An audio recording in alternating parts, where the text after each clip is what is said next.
Rokavčki pomagavčki imajo pravzaprav dva pomembna vidika. Na eni strani so pomembni za tiste, ki jih delajo, in na drugi strani za tiste, ki so jih pravzaprav deležni. Deležni so jih večinoma starejši, ki imajo demenco, postavljeno diagnozo demenca, in s pomočjo teh rokavčkov pomagavčkov, ki si jih dajejo na podlakt in jih potem tipajo, nekako razvijajo te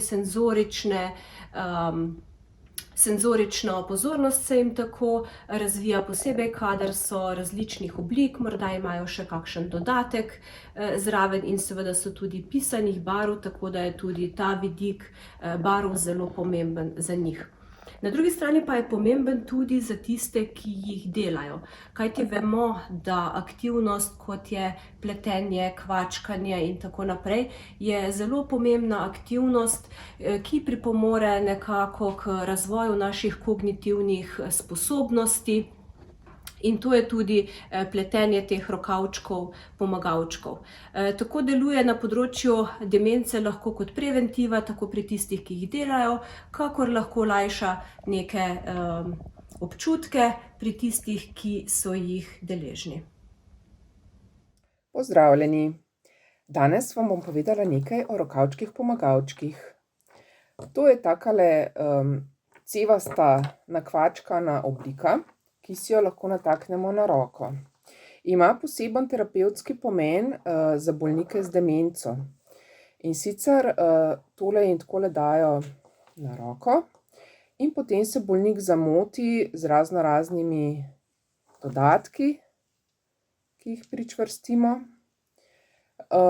Zelo dobro je, da uporabljamo različne barve, lahko uporabljamo različne vzorce, in lahko tudi uporabljamo različne materiale. Jaz sem se pri mojem rokavčku pomagavčku odločila zato, da se bom malo poigrala z barvami. Uporabljala sem kvačko številka 3, nasnula sem začetnih 90 petelj, jih združila in potem kvačkala krog po krog 40 vrstic šibičnih petelj. Potem pa lahko naredimo za zraven za prišiti raznorazne rožice, pa tukajle ena, potem tole je taka malo drugačna tekstura, pol neki takle dodatek z luknjico, pa tele takele razne kroglice lahko prišijemo, lahko tudi prišijemo razne gumbe. No, tukajle je še čebelica, tudi taka tridimenzionalna. Sončni žarki, ne. Tole je spet ena rožica z malo drugačnimi cvetnimi listki, pa zopet ena takale perlica. Za te stvari, ki jih našijemo gor na rokavček, lahko uporabimo marsikaj, kar imamo doma. Od starih gumbov do raznoraznih obročkov, včasih da kdo tudi kak kraguljček gor. Tako da v bistvu je ljudem, potem tem bolnikom čim bolj zanimivo, čim več stvari, da se dogaja tukaj, ne.